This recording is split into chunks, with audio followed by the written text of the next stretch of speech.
සඳට සඳ එළියට මලට මල් කෙමියට කවියෝ කවිලිවට වෙනත් වේවිද මේ මිනිස්සුන්ගේ සිත සඳට සඳ එළියට මලට මල් කෙමියට කවියෝ කවිලිවට වෙනස් වේවිද මේ මිනිස්සුන්ගේ සිත ආයුබෝවන් අදත් ඔන්න මම මතක මන්දිරයත් අරගෙන හරි දේ ටීවීත් එක්ක ලස්සන මතකයන් ගොඩක් බෙදා ගන්න කලාවට සම්බන්ධයි ඒ වගේ විවිධ වෘත්තිකයන් මෙතෙන්ට එනවා ඉතින් ඔවුන්ගේ ලස්සන මතකයන් සියල්ල බෙදා හදා ගන්න අදත් ඇවිත් ඉන්නේ කලාවට සම්බන්ධ දෙන්නේ කෙනෙක් අධ්‍යක්ෂණය රංගපෑම සහ තිර රචනය සම්බන්ධව බොහොම විශිෂ්ටත්වයක් දක්වනවා අනිත් කෙනා නර්තනයට රංගනයට සහ තවත් දේවල් උගන්වන්නත් බොහොම දක්ෂතාව තියෙන කෙනෙක් හිතා මට දැනගන්න ලැබුණේ. මුලින්ම දෙන්නටම ආයුබෝවන් කියලා පිළිගන්න. ආයුබෝවන්. කෙනෙක් මනෝජ් ජයසුන්දර. අනිත් කෙනා චන්ද්‍රිකා ජයලක්ෂ්මී. චන්ද්‍රිකා ජයලක්ෂ්මී තමයි නර්තනයත් දක්ෂය කිව්වා වගේම ගායනයත් යම් හැකියාවක් තියෙනවා. අපි බලමු ඔවුන්ගේ දක්ෂතා අද කොහොමද කියලා සහ ඔවුන්ගේ සිළු දේ බෙදා හදාගෙන මෙතෙක් ජීවිතේ රසබර තොරතුරු. ඉතින් මනෝජ් කොහොමද මේ දවස්වල තොරතුරු? ඉතින් චමිල්ලයි මේ දවස්වල නම් රැකියාව කටයුතු කරගෙන ඉන්නේ. කොරෝනා වසංගතයේ හින්දා කලා කටයුතු වලින් පොඩ්ඩක් බැහැර වෙලා ඉන්නේ. රටේ තත්ත්වය හොඳ වුණාම තවත් නව නිර්මාණ කරන්න බලාපොරොත්තු වෙනවා. මම මුලින්ම ඇහුවත් උපන් ගම් පළාත කොහෙද කියලා. මම හිතුවේ ගාල්ල බටදුව කියලා. බටදුව ප්‍රදේශය. ඒක දැනටත් පදිංචි හේද? ඔව්. එදා ඉඳලා තාමත් පදිංචි තමයි සුන්දර ගම් පළාත ගාල්ලේ බටදුවේ තමයි මනෝජ් වාසය කරන්නේ. එතකොට මුල්ම කාලේ පාසලට ගියේ පාසල නම මතක් කරොත් මම සාමාන්‍ය පෙළ දක්වා අධ්‍යාපනය ලැබුවේ ගාල්ල බටදුව ශ්‍රී රතන ජෝති මහාවිද්‍යාලයේ. ඉන්පසුව උසස් අධ්‍යාපනය සඳහා උසස් පෙළ අධ්‍යාපනය ලැබුවේ ශාන්ත ඇලවිස් විශ්වවිද්‍යාලයේ ගාල්ලේ දීප්ති වගේ පාසල් දෙකක්. ඉතින් මේ අතරතුරේ කොහොමද කලාවට නැඹුරු වුනේ? පුංචිම කාලේද කියන්නේ පළවෙනි වසරේ කාලේ මොකක් හරි යම් නර්තන නැත්නම් වෙනත් විවිධ ප්‍රසංග වලට සහභාගී වුණාද පාසලේ? එහෙම නැත්නම් මැද කාලයේදී පාසලේදී එහෙම නැත්නම් පාසලෙන් අවසන් කාලයේද මේ කලා කටයුතු සම්බන්ධ වුණේ? මුලින්ම කලා කටයුත්තකට සම්බන්ධ වුණේ 6 වසරේදී. 6 වසරේ. මතකයිද මොකක්ද කියලා? පාසල් වේදිකා නාට්‍ය. වේදිකා නාට්‍ය. කොහොමද තමන්ගේ කැමැත්තෙන් රඟපෑවද? එහෙම නැත්නම් ගුරුවරු බල කරපු නිසාද මේකට සම්බන්ධ වුණේ? අපේ පාසලේ නාට්‍ය වෙනම කණ්ඩායමක් තිබුණේ නැහැ. පන්තියේ අය එකතු වෙලා නාට්‍යයක් හැදුවා උත්සවයකට. ගුරුවරුන්ගේ අවශ්‍යතාවයත් එක්ක මේ විවිධ ප්‍රසංගය සාර්ථක කරගන්න. ඔව්. ඒ උත්සවයට නාට්‍යයක් හැදුවා. ඒකට සම්බන්ධ වුණා. එතනින් තමයි මොකද්ද මතකයක් තියෙනවද මේ මතක මන්දිරයත් එක්ක මතකයේ අවදි කරන වෙලාවේ? ඒ රංගපාපු චරිතයක් හෝ මොකක් හරි කණ්ඩායම් සාමූහික දෙයක්ද කරේ? සාමූහික වේදිකා නාට්‍යයක් කරේ. මම ඒකේ ගුරුන්නාන්සේගේ චරිතය තමයි. බොහොම ලස්සන චරිතයක් ගුරුන්නාන්සේ චරිතය. මම ආයෙත් දැන් චන්ද්‍රිකාගේ පැත්තට යමු වෙනවා. චන්ද්‍රිකාගේ උපන් ගම් පළාත කොහෙද? මම මුලින්ම ස්තුතිවන්ත වෙනෝනේ මතක මන්දිර වැඩසටහනට ඒ ස්තුතිවන්ත වෙනට ඔබට හරිද ටීවී channel එකටත් මේ වගේ අවස්ථාවක් අපිට ලබා දුන්නට බොහොම ස්තුතියි. මගේ ගම් පළාත තමයි ඉපදුනේ ගාල්ල මංචාවර. මංචාව. දැනටත් පදිංචි එහෙමද? දැනට නම් පදිංචි එහෙන්නේ මේ මගේ දැන් මම වලහන්දුව. වලහන්දුව තමයි ඉන්නේ. ඒක පාසල් කාලය ගැන කතා කරමු. කොහෙද මුලින්ම පාසලට ඇතුළත් වුනේ? මුලින්ම පාසල් ගියේ මේ අවසානයේ දක්වාම පාසල් ගියේ ගමේ පාසලකට පනාගම අමරසිංහ විද්‍යාලයට. ඔව් පනාගම අමරසිංහ විද්‍යාලය තමයි සියලුම අධ්‍යාපන කටයුතු නිමා වෙන තුරුම රැඳී සිටියේ. එහෙදී මුල්ම කාලේ දැනුණද යමක් මම කලාවට සම්බන්ධ වෙන්න ඕන කියලා හැඟීමක්ද නැත්නම් ගුරුවරුන්ගේ පෙරත්තේ මත සම්බන්ධ වුණාද? කුඩා කාලේ මොන හරි වුණාද? කියන්නේ කලාව පැත්තෙන් විවිධ ප්‍රසංග පැත්තට යොමු වුණාද පුංචිම කාලේ ඉඳලා? ඔව් මට පුංචි කාලේ හැකියාව තිබුණා නර්තනය පැත්තේ. ඉතින් හරි ලස්සනයි ජීවිතේ. මේ කොයිලාවෙත් සින්දු කීගේ නටන එක තමයි මගේ වැඩේ. ඉතින් ඉස්කෝලේදීත් මේ නර්තනය පැත්තෙන් ගොඩක් දක්ෂයි. මම විශේෂයෙන් මතක් කරන්න ඕනේ ගාල්ල බටදුව ගම්මානේ ඉන්න ශ්‍රියානි ගුරුතුමිය. එතුමිය තමයි ඒකෙන් තමයි මම නර්තනය හැදෑරුවේ. මගේ පාසලේ ගුරුතුමිය නර්තනය ගුරුතුමිය මේ ඔය කොයි කාලවකද මට කියන්න පළවෙනි වසර දෙවෙනි වසර වගේ ඉඳන් නැත්නම් ඊට පොඩක් ඉහළට ආවට පස්සේ මේ මොන්ටිසෝරි කාලේ ඉඳන් මම මේ නර්තනයේ දක්ෂයි. ඉතින් හැම දෙයකටම මම තමයි ලීඩ් වෙන්නේ. නර්තනයෙන් මේ ඉතින් ඉස්කෝලේ යන කාලෙත් හැම දෙයකටම එක වසරේ ඉඳන්ම යමුනා ඒවත් එක්ක මම තමයි මතකයිද මුලින්ම යම් නිර්මාණයකට දායකුනේ ඔය කියනෝ වගේම පාසලේ මොකක් හරි කරපු දෙයක නැටුමක් හරිම නැත්නම් රංගනයක් හරි කරපු දෙයක් මතකයේ තියෙනවද? ඔව්. මුලින්ම වේදිකාවක කොතනක හරි. ඉතින් පොඩි ස්ටේජ් එකක් තියෙන අපේ ඉස්කෝලේ මේ හැම දෙයකම ඉතින් එනකොට එන්නේ මේ චන්ද්‍රිකා තමයි මේ නැටුම් වලට ඕනේ. පොඩි නාට්‍ය පුංචි කාලෙදිම නමක් දිනාගෙන ඉවරයි. මේ කලා ලෝකේ යම් ගමනක් යන්නේ තැන හදාගෙන ඉවරයි. ඔව් කතා. ඔව් ඉතින් මේ හැම වන්නම් තමයි වැඩිපුර නර්තනෙදින් පාසල් වල මේ නර්තනයෙන් හැකියාව තිබුණ නිසා හැම සමිති වාරයකදීම නර්තනයක් තමයි මොකක් අංගයක් වාගෙන් ඉදිරිපත් කරන වෙනවා. නර්තනයක් තමයි ඉතින්. ළමා ගීතයකට ඒ ඉස්කෝලේට අදාළ ඒ වගේ නර්තනයක් කරනවා. එකම පාරක් මම ගීතයක් ගායනා කරා. ඒ කොයි කාල වගේ කරේ කොයි වගේ වයස් සීමාවකද? පුංචිම කාලේද? 6 වසරේ. 6 වසරේ. 6 වසරේ වගේ මට මතක මේ අසංකෘතිය මහත්මයාගේ ගීතයක් ගායනා කරා. මේ ඒක තමයි ඉස්කෝලෙන් ගායනා කරපු එකම ගීතය. පුළුවන් තරම් නර්තනයට තමයි තැන දුන්නේ. නර්තනයෙන් තමයි හැකියාව පෙන්නුවේ. සමස්ත ලංකාව දක්වා මම නර්තන ගිහින් තියෙන ඉස්කෝලේ පාසල් මාස්ටර් කෙනෙක්. ඉතින් ඔන්න පුංචි කාලේ ඉඳලම හැම දෙයක්ම ප්‍රමාණිකුලව කරගෙන ඉලා ඔව් කියන්නේ. ඉතින් මට අවුරුදු 10 තමයි මම විවෘත වේදිකා නාට්‍ය වලට සම්බන්ධ වෙන්නේ. මේ සියලුම දේවල් සිද්ධ වෙද්දී මම දැනගන්නවා ආදරණීය දෙමාපියන්ගේ නම් ගම්නේ. මගේ තාත්තා KG හෙක්ටර් ජෝන් ද සිල්වා දැනට ජීවිතුන් අතර නැහැ. අම්මා නන්දාවති සුරවීර. ඔව් දැන් මේ අතර තවත් ඉන්නවා සහෝදර සහෝදරියන්. ඔවුන්ගේත් නම් ගම් අපේ නංගි අපේ අක්කා ගිහිල්ලා අද අපි ගැන සතුටක් තියෙනවා. අපේ කෙනෙක් ඉන්නවද ටීවී එකේ බොහොම සතුටුයි ලෝකයේ දිනලා. ඉතින් ඔවුන්ගේත් නම් ගම් ගියොත් ඔවුන් ගොඩක් සතුටුයි. ඔව් මගේ පවුලේ අයගේ නම් කියන ගියොත් ගොඩක් වෙලා යනවා. කමක් නැහැ කියන්නේ හැමෝම මතක් කරගන්න. ලොකු අක්කා තමයි ඉන්ද්‍රා උදයාංගනි, අයියා එඩ්මන් එද්රිවීර, අනිත් අයියා සමන් පුෂ්ප කුමාර, අනිත් අයියා කුසුම් ලක්ෂ්මන්. එයා දැන් ජීවිතුන් අතර නැහැ. කුසුම් ලක්ෂ්මන් කියන්නේ මම හිතන්නේ මගේ ඥාතියෙක්. ඒක මම මතක් කරන්න ඕනේ මෙතන. ඔව්. මේ අනිත් අක්කා චන්ද්‍ර බුද්ධිකා, අනිත් අක්කා චන්ද්‍රකාන්ති සිල්වා. ඇයත් නර්තනයට ගොඩක් හැකියාව තියෙනවා. තපන්කම් දක්වපු කෙනෙක්. ඔව් එයා මුතුහාර ළමා සමාජය හරහා පිටරට යන්න පවා එයාට වරම් ලැබුණා. නමුත් වරම අහිමි වුණා නැන්දාගේ හසනීප නිසා. අනිත් අයියා තමයි ලලිත් රුක්මන්. මල්ලි මට බාලා මල්ලි ඊට පස්සේ මම මල්ලි සුගත් නන්දිකත සිල්වා. ඔව් මේ සියලු දේවල් අතර ආදරණීය ස්වාමිපුරුෂයෙක්ගේ නම පොඩ්ඩක් මතක් කරමු. ඔව් මගේ මහත්තයාගේ නම සනත් රංජන්. ඔව් දරුවන්ගේ නම් ගම් මතක් කරමු. ලොකු පුතා ප්‍රවීන් සංදීප, පොඩි පුතා රිත්ම සංදීප. ඔව් දැන් මොහොතකට මම ආයෙත් මනෝජ්ගේ පැත්තට යනවා. මනෝජ්ගේ ආදරණීය දෙමාපියන් ගැන මට සිහි කරන්න ඕන නම් ගම් මට පොඩ්ඩක් කියන්න ඕන. මගේ අම්මා EH ලතා, මගේ තාත්තා ජානක ජයසුන්දර. ඔව් සහෝදරයෙක් ඉන්නවනේ සහෝදරයෙක් නම මතක් කරන්න ඕන මේ වෙලාවේ. සහෝදරයා මහේෂ් ජයසුන්දර. ඔව් දැන් මේ දේවල් සම්බන්ධ වෙද්දී කුඩා කාලේ මොන හරි දෙයක් තිබුණොත් ගෙදර වටපිටාවේ කලාව සම්බන්ධයක් තිබුණද? එහෙම නැත්නම් ඔයාගේම අවශ්‍යතාවයට ආපු ගමනක්ද මේ? ඔව් වටපිටාවේ කලාවට සම්බන්ධ මව්පියන් එහෙම සම්බන්ධයක් තිබුණේ නැහැ. මගේ කැමැත්ත අනුව තමයි සියල්ල සිද්ධ වෙන්නේ. එතකොට කොහොමද මුලින්ම ප්‍රසිද්ධ නිර්මාණයකට දායක වුණේ? කුමක් වේදිකා නාට්‍යයක්, වීදි නාට්‍යයක්, එහෙම නැත්නම් ටෙලි නාට්‍යයක් කොහොමද ඔයාගේ මුල්ම ආරම්භය සනිටුවන්න වෙන්නේ? මම සාමාන්‍ය පෙළ කරලා ඉවර වෙලා යෝසේනාට සම්බන්ධ වුණා. එතනදී කුෂාන්ගේ මායාකඩුව කියන අයියාගේ සිත සහ සිත කියන කෙටි නාට්‍යයට සම්බන්ධ වෙන අවස්ථාවක් ලැබුණා. ඒක තමයි මුල්ම කෙටි නාට්‍ය කලාවට පාතපු අවස්ථාව. මේක තමයි හරිදේකට හරිදේ ටීවී එක වගේම හරිදේකට පාතපු අවස්ථාව. එතනදී තමයි අතරම මේ කලාවට ආසාවක් ලොකුවටම ඇති වුණේ. කවුද ආඩ වෙලාවේ අතේ දීලා කිව්ව යමු අපි මේ දෙක කරමු කියලා කවුරුත් හිටියද පිටිපස්සෙන් පිරිසක්? ඒක අහම්බෙන් සම්බන්ධ වුණා. සම්බන්ධ යොමු කරපු විශේෂිත කෙනෙක් නැහැ. විශේෂිත කෙනෙක් නැහැ. එතනට සම්බන්ධ වුණා යාළුවෝ තමයි ඇවිල්ලා කිව්වේ මෙහෙම නාට්‍යයක් තියෙනවා යෝසේනාට සම්බන්ධ වෙන්න කියලා. එතනින් තමයි කුෂාන්ගේ මායාකඩුව අයියත් ඊළඟට තවත් අය කෙනෙක් හිටියා අනුරාධ මල්ලවාරච්චි අයියා. ඒ දෙන්නම සම්බන්ධ වුණා ඒ නාට්‍යයට. ඒ නාට්‍යයම් භූමිකාවක් කරාද? ඔව් මම උඩුසිත කියන චරිතය තමයි අभिනය.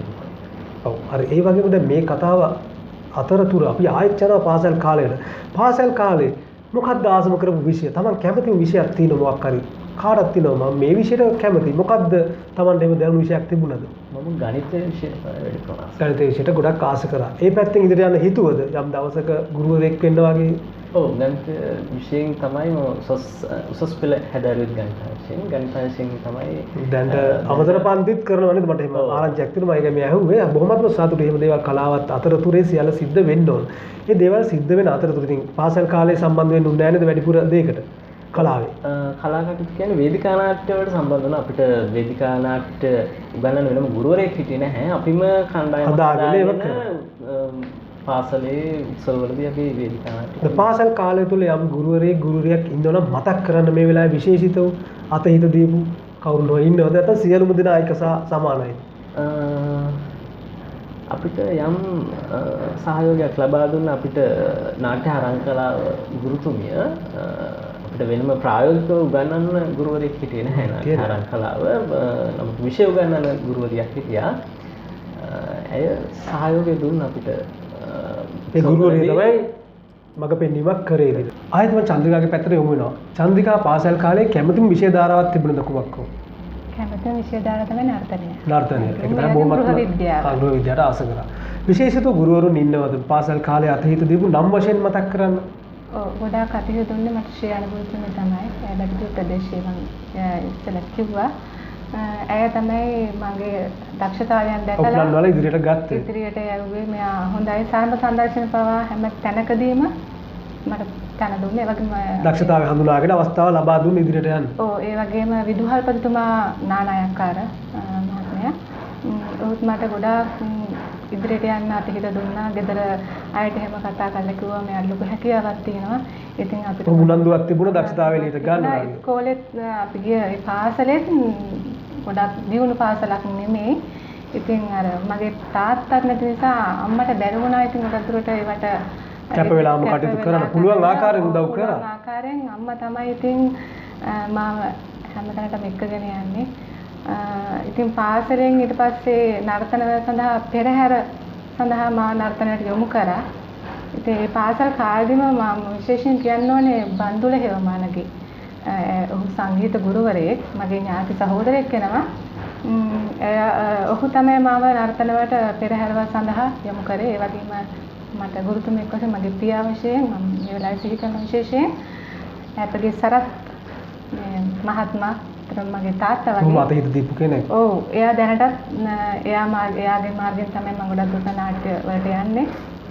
ඉතින් මේ පාසල් කාලේ ඉඳලම මාව ගෙදරට ගෙනල්ලා ඇවිල්ලා එයාලා මට කතා කරලා නර්තනයේ හැකියාව තියෙන නිසා අරගෙන ගිහිල්ලා පුළුවන් තරම් ඊට පස්සේ ඒ වෙන දැකලා තමයි මම නාට්‍ය වලට සම්බන්ධ වුණේ. ඉතින් මගේ යහළුවෝ හිටියා චම්පිකා මේ ඇය ගීතානි අපි ලොකු සෙට් එකක් හිටියා කිව්වොත්. ඉතින් මම ගොඩක් දුරට හිටියේ මගේ චම්පිකාලේ ගෙදර තමයි නාට්‍යම් කරලා ඇවිල්ලා ඒ ඉඳලා හොඳ බැඳීම් එක්ක යාළුවෝ ගොඩක්ම හිටියා. ඒ තමයි වැඩිපුරම හිටියේ. ඉතින් මේ ඇත්තටම දැන් වුන් මුණ ගැහෙන්නේ නැහැ. ඉතින් මතක් කරන්න මේ වගේ අවස්ථාවක් ලැබෙනත් යාළුවා දැක්ක ගොඩක් සතුටුයි. යාළුවෝ අමතක වෙලා නැහැ මුල හැමදාම මතකයක් තියෙනවා. ඔව්. ඉතින් හරි සතුටුයි මේ ඒ ගැන මතක් කරන මේ මතක මන්දිර වැඩසටහනට එන්න කිව්ව ගැන මේ නර්තනේ හැමදාම ඉතින් ඊට පස්සේ මම නර්තනේ මම පුහුණු කරා. පුංචි බටු වැටේ වගේ හිටියට ගමයා එකතු කරගත්තා. ඔව් එකතු කරගෙන අපිට නටුම් පුරුදු කරන කෙනෙක් හිටින මගේ අක්කා චන්ද්‍රකාන්ති තමයි නටුම් පුරුදු කරේ. එයා මාත් එක්ක යන ඔයා එන්නේ මගේ තනිවට. ඊට පස්සේ එයා ප්‍රධාන චරිතය හැටියට එයා ගත්තේ මං චූටිනේ. එයාව ගත්තා. එයා තමයි නටුම් පුරුදු කරේ. පස්සේ එයාට වෙලාවක් නැති නිසා මට තමයි දුන්නේ නර්තනය. මේක ඉදිරියට කරගෙන යන්න කියලා. කොහොමද ගෙදර මේ පරිසරයේ තිබුණ කලාවට සම්බන්ධ කියන අම්මා සහෝදර සහෝදරියෝ සියල්ලම මේ ගැටලුවක් නැද්ද? නැත්නම් ඔයා කරන් යන දේට දුන්නද? එයාට අක්ක කෙනෙක් හිටියේ නේද සම්බන්ධ කෙනෙක්? ඔව්. ගෙදරත් නම් හොඳට නටන්න කරන්න නැති කට්ටියත් එක්කම. එහෙමද නැත්නම් අක්කා ඒවා විතරක් දුන්නට සම්බන්ධ වුණා. අනිත් අය සම්බන්ධ වුණේ නැද්ද? මම විතරයි. ලොකු අක්කා මගේ මේ නර්තනයේ පැත්තෙන් හොඳ හැකියාවක් තියෙන එයාට. නමුත් එයා ඉදිරියට ගියේ නැහැ. එයා ගියේ නර්සින් පැත්තෙන්. විවිධ හේතුන් එක්ක ඉතින් යාට එතනින් එහාට යන්න බැරනවා. ඔයා යනවා ගමනක්. ඔව්. පොඩි අක්කටත් මේ චන්ද්‍රකාන්ති පොඩි අක්කා කියලා කියන්නේ පොඩි අක්කටත් යන්න බැරි වුණා. එකම නාට්‍යයක රඟපෑවා. වේදිකා නාට්‍යයක්ද? විවෘත වේදිකා නාට්‍ය පොසොන් වෙසක් නාට්‍ය වල නමුත් එතනින් එහාට ඇයට යන්න බැරි බැරුණා මේ තියෙන මේ ප්‍රශ්නත් එක්කනේ. ප්‍රශ්නත් එක්ක ඉතින් ගෙදරින් ගොඩක් කැමතුනේ නෑ මගේ සහෝදරයෝ. හරි. මොහොතක් මම දැන් මනෝජ් පැත්තට ආයෙත් හැරෙනවා. මනෝජ් කවදද ප්‍රසිද්ධම දෙයකට සම්බන්ධ වුණේ? මොකද මෙන්න මේක තමයි ප්‍රසිද්ධම දේ කියන්නේ. කියන්නේ ඔව් දෙයක් දැක්කද? ඒ කියන්නේ ජනතාව අතරට ගියා. අපි හිතමු වේදිකා නාට්‍යයක්, එහෙම නැත්නම් වෙසක් නාට්‍යයක්, පොසොන් නාට්‍යයක් වෙන්නත් පුළුවන්. එහෙම නැත්නම් වීදි නාට්‍යයක්. එහෙම නැත්නම් ටෙලි නාට්‍ය. කොතනින්ද ජනතාව දැනගත්තේ අපේ මනෝජ් යමක් කරනවා කියලා? මොකක්ද ඒ දැනුම දවස? මම හිතන්නේ අපි නොදන්න අපි නොදන්න නාට්‍ය තමයි ජනතාව අතරට ගිහපු වේදිකා. ඒකෙන් තමයි දැනගත්තේ මනෝජ් කියලා කෙනෙක් මේ ක්‍රේස්ටේ ඉන්නවා කියන තැන. ප්‍රසිද්ධ වේදිකාවක රංගනයට දායක වුණා. ඒ අධ්‍යක්ෂතුමාගේ නම එහෙම සරච්චන්ද්‍ර මහත්තයා නේද? ඔව්. සරච්චන්ද්‍ර මහත්තයා තමයි ඒකනේ මමත් සම්බන්ධ වුණා. ඉතින් මම ඒක හොඳට දන්නවා. ඉතින් බොහොමත් උසාතුයි සරච්චන්ද්‍ර මහත්තයා යමක් කරගෙන ආවා. ඉතින් මොකක්ද හේතුවකට ඉතින් එහාට යන්න බැරනේ ඒ ගමන. හරි. ඒකේ කරපු චරිතය ගැන පොඩ්ඩක් කතා කරමු. මම ඒකේ පොලිස් කාර්යයේ චරිතයක් තමයි කරේ. මට හොඳට මතකයි මම තමයි පොලිස් කාර්යය එක්කගෙන ඉන්නේ මගේ ගෙවල් බද්දර දීලා මෙයාට කියලා පාට් එක දාලා සල්ලි ගන්න. මට හොඳට මතකයි. ඉතින් එතනින් එහාට හිතුණා මම දැන් දෙයක් කරනවා මිනිස්සු දන්නවා. ඊළඟ පියවර මොකද්ද වුනේ? ඊළඟට විසක් පොසොන් නාට්‍යයට සම්බන්ධ වුණා නේද? ඔව් විසක් නාට්‍ය වලටත් සම්බන්ධ වුණා. ගම දැනගත්තා. මනෝජ් කියලා කෙනෙක් ඉන්නවා. ගමේ ප්‍රසිද්ධියක් වුණා. මෙන්න මෙයා දැන් රංගපානවා කියන එක. විසක් නාට්‍ය කීපයකටත් සම්බන්ධ වුණා. ඒ නම් මතක තියෙනවද ඒ නාට්‍ය වල? ඒක නම් විකට චරිතයක් කරේ කොමඩි කොටසක කොටසක්. ඒකත් මිනිස්සු දැනගත්තා මනෝජ් යම් දක්ෂතාවයක් තියෙනවා කියලා. ඊට පස්සේ මම දන්න තරමින් තවත් දේවල්ට නිර්මාණ වලට පැති වලට ගියා. ඒ කියන්නේ අධ්‍යක්ෂණයේ පැත්තට තුමු ඉන්න ගත්ත තිර රචනයේ පැත්තට. ඒක නෑමක් මතක් කරොත්. කොහොමද හිතුනේ මේක මම දැන් අධ්‍යක්ෂණය කරන්න ඕන කියලා? මුලින්ම කෙටි චිත්‍රපටයක් අධ්‍යක්ෂණය කළා. ඒක ඇත්තටම ටිකක් දිග කතාවක්. මොකද වේදිකා නාට්‍ය වලට විතරයි මම සම්බන්ධ වෙලා හිටියේ. කෙටි චිත්‍රපටයකට සම්බන්ධ වෙන්න හේතුව වුණේ මුලින්ම මගේ පාසල් යාළුවෙකුට ලියුකේමියා රෝගය හැදුනා. එතනදී අපි කල්පනා කරා මෙයාට මුදල් එකතු කරලා දෙන්න විශාල මුදලක් අවශ්‍ය නිසා අපි වේදිකා නාට්‍යයක් කළා. ඒ මුදල හොයාගන්න අමාරුයි. ඔව් ඒක මිනිස්සුන්ට පෙන්නලා මුදල් සොයාගන්න මුලින් සැලසුම් කරේ. නමුත් ඒක දීර්ඝ කාලින වැඩි කරගන්න අමාරුයි. මුදල් එකපාරට හොයන්න බෑ. ඔව් ඒකේ තිබිච්ච අපහසුතාවත් එක්ක මට එතනදී අපි ගොඩක්ම අපේ ගණිත ගුරුවරයා වෙච්ච වසන්ත ප්‍රේමකුමාර මහත්මයා එක්ක අපි කතා කරා. එතනදී එතුමා කිව්වා ඔයාලා වේදිකා නාට්‍යයක් කරලා වීඩියෝ කරන්න. වීඩියෝ කරලා පෙන්නන්න කියලා.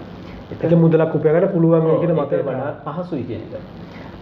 ඊපස්සේ අපේ නාට්‍ය වලට සම්බන්ධ වෙච්ච හිරාන් සෙනවිරත්න අයියත් එක්කත් මම කතා කරා. එතනදී ආ කිව්වා ඔයා වීඩියෝ කරනවා නම් කෙටි චිත්‍රපටයකට යන්න කියලා.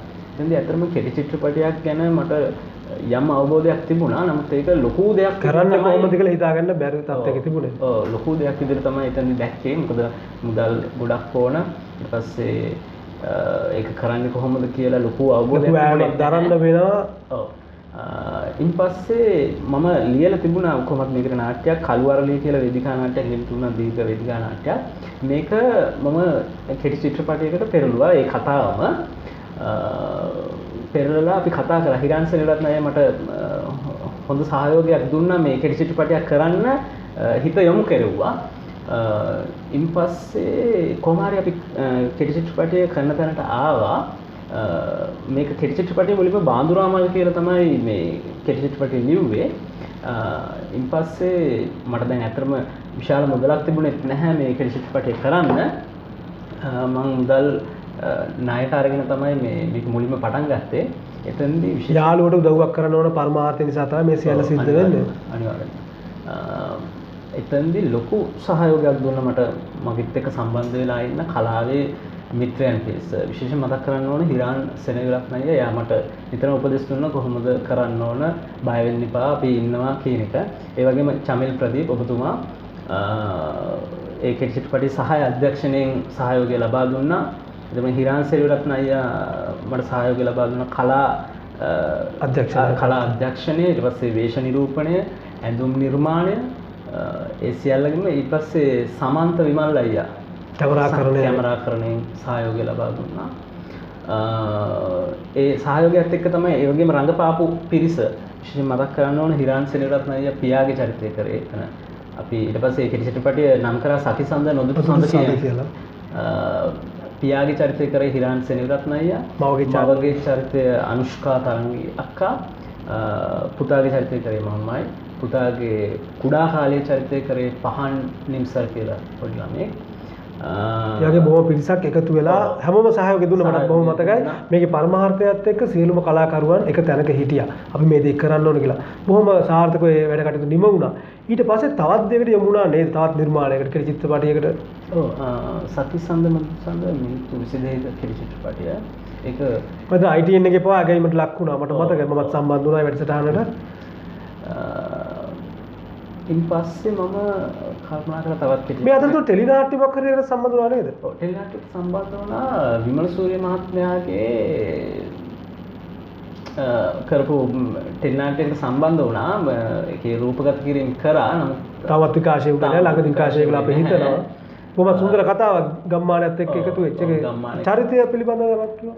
ඒකේ මම කරේ පුතේගේ චරිතය. ඒක පවුලක කතාවක්. පුතේගේ චරිතයක් තමයි මම කරේ. මේ වැඩිමල් පුතාද දෙවෙනි පුතා නේද? දෙවෙනි පුතා හැටියට මට නම මතක නැහැ මොකද්ද කියලා.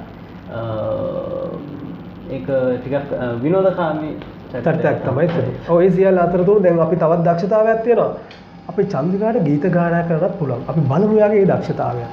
මම මේ ගීතය තමයි ඉස්කෝලේ මගේ පාසලේ මම මුලින්ම ගායනා කරේ. සුන්දර මතකයක් තියෙනවා ගීතය ගැන. ප්‍රේමන්ත පීස් මහත්මයාගේ ගීතයක්. හරි මාසයි මම දහම් පාසලේ මම ගායනා කරා. මම කියන්නම්කෝ. ඔව්. බලමු. ලැබුණත් නෙත් යුග දහසක උරුමේ මට මැදි මුළු සංසාර යුගේ ඔබව බලා ගන්නට අම්මේ ඔබව බලා ගන්නට අම්මේ ඉර හඳ පතුරන එළියට වැඩියෙන් ඔබ මට හරි එළියයි අම්මේ දහසක් නෙත් මට මැදි අම්මේ ඔබව බලා ගන්නට අම්මේ දහසක් නෙත් මට මැදි අම්මේ ඔබව බලා ගන්නට අම්මේ ලී කිරි කරලා අම්මත් මා දුක් පෙව්වද නැත්නම් ඊට වඩා ඉර හඳ දරුසින් හසට යටත් කොට දිය කර පෙව්වද සේදවලා ඉර හඳ දරුසින් හසට යටත් කොට දිය කර පෙව්වද සේදවලා ලැබුණත් නැත් යුග දහසක උරුමේ මට මැදි මුළු සංසාර යුගේ ඔබව බලා ගන්නට අම්මේ ඔබව බලා ගන්නට අම්මේ දස මාසේ කුසේ හිම දරලා ඉසුරු බරතරූපට මදේ දරුසෙනේ හස මත බුදු කරවන්නට මව් පදවිය ඔබ ලබන ලදී දරුසෙනේ හස මත බුදු කරවන්නට මව් පදවිය ඔබ ලබන ලදී ලැබුණත් නැත් යුග දහසක උරුමේ මට මැදි මුළු සංසාර යුගේ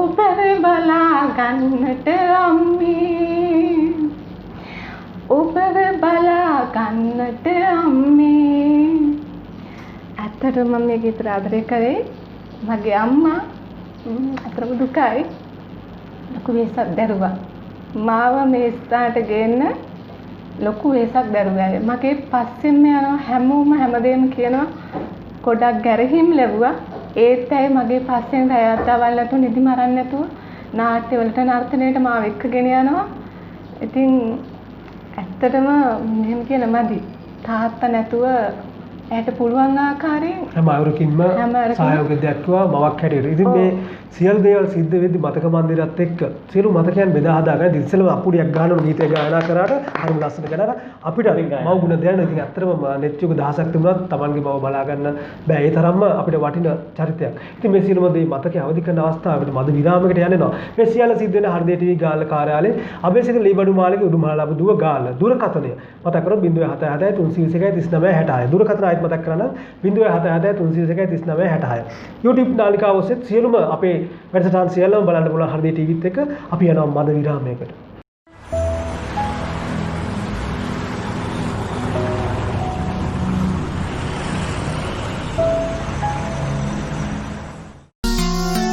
අභිමානේ දස අත රැව් දෙන්න ඊනාදේ මාවත එලි වෙන්න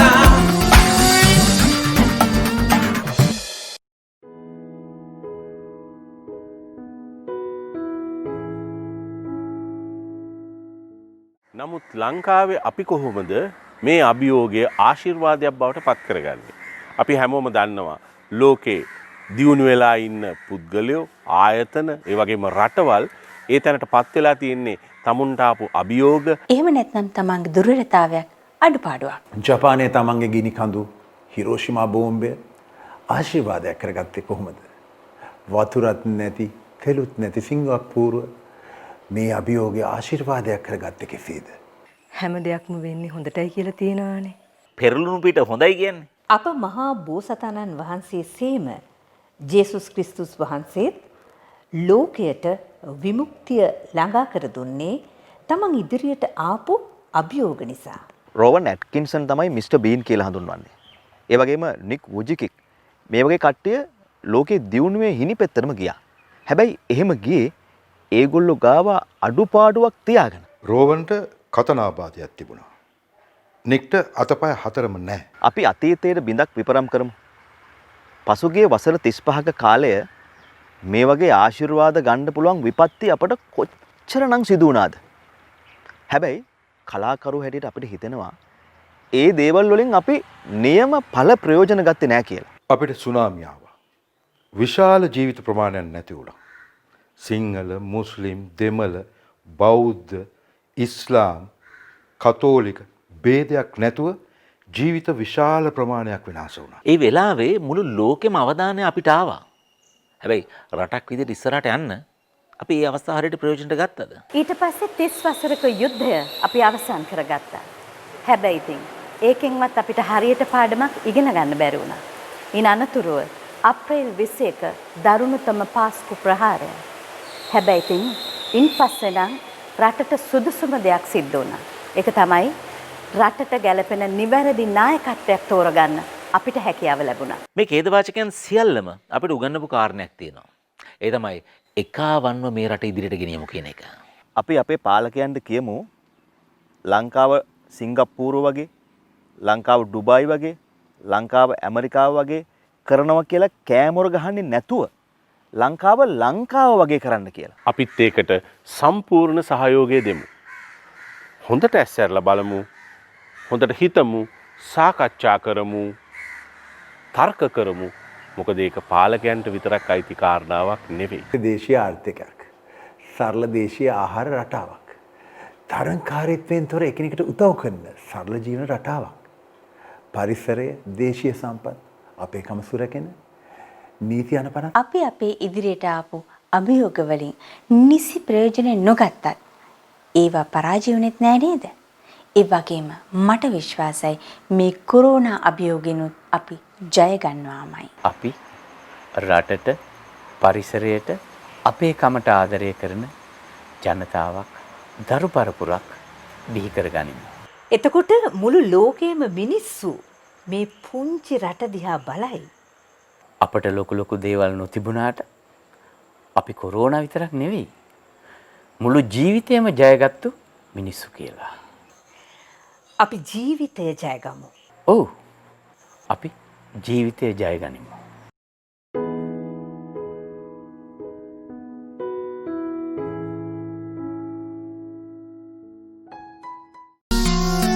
අභිමානේ දස අත රැව් දෙන්න ඊනාදේ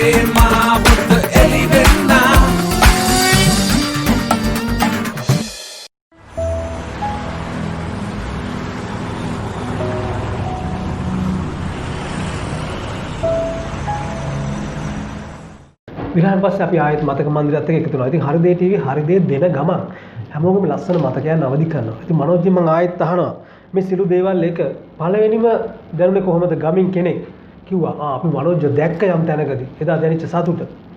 වේදිකා නාට්‍යයක් නිසාද දැක්කේ? වෙසක් නාට්‍යයක් නිසාද නැත්නම් ටෙලි නාට්‍යයක් නිසාද?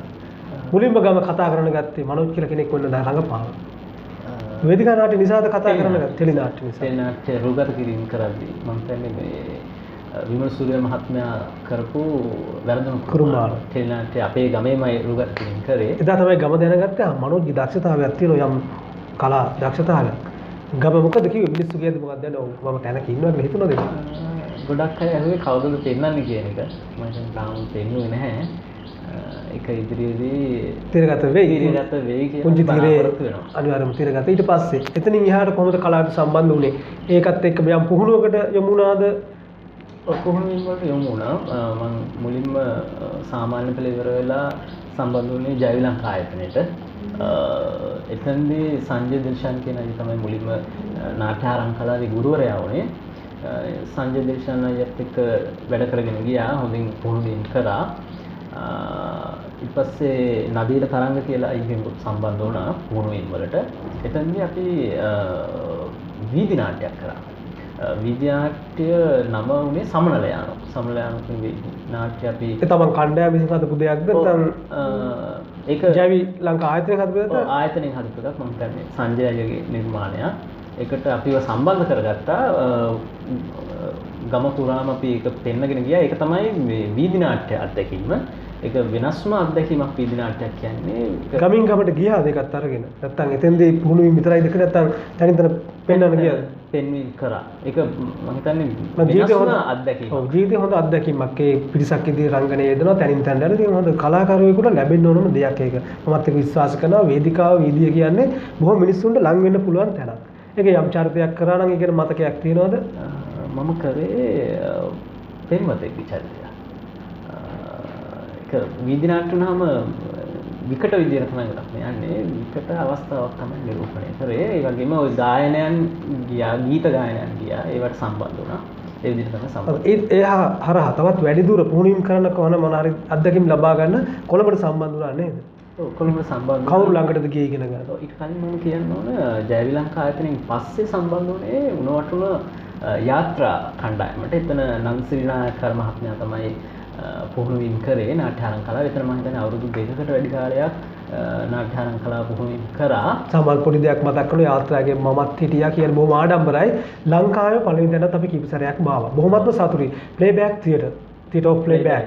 ඒකෙදි මුළු ලංකාවේම පළවෙනි තැන අපි තමයි. ඉතින් නම්සිරයටත් බොහොමත්ම සතුටක් දැනෙයි. මේක මතක් කරේ තවත් පිරිසක් අපේ හිටියා. අපි හැමදාම ගාල්ල එක වෙච්ච දෙයක්. මේ මගේ සහෝදරයෙක් අපි හැමතැනම ලංකාව කියලා එක වෙච්ච කණ්ඩායම. ඉතින් බොහොම සතුටුයි මතකයි අවදි කරා. ඔව් එකක් අපි යාත්‍රා කණ්ඩායමේදී ප්ලේබෑක් වලට සම්බන්ධ වුණා. ඕස්ට්‍රේලියානු නාට්‍ය ක්‍රමයක් ප්ලේබෑක් කියන්නේ. සිම්බලින් අපි මතක් කරන්න ඕන.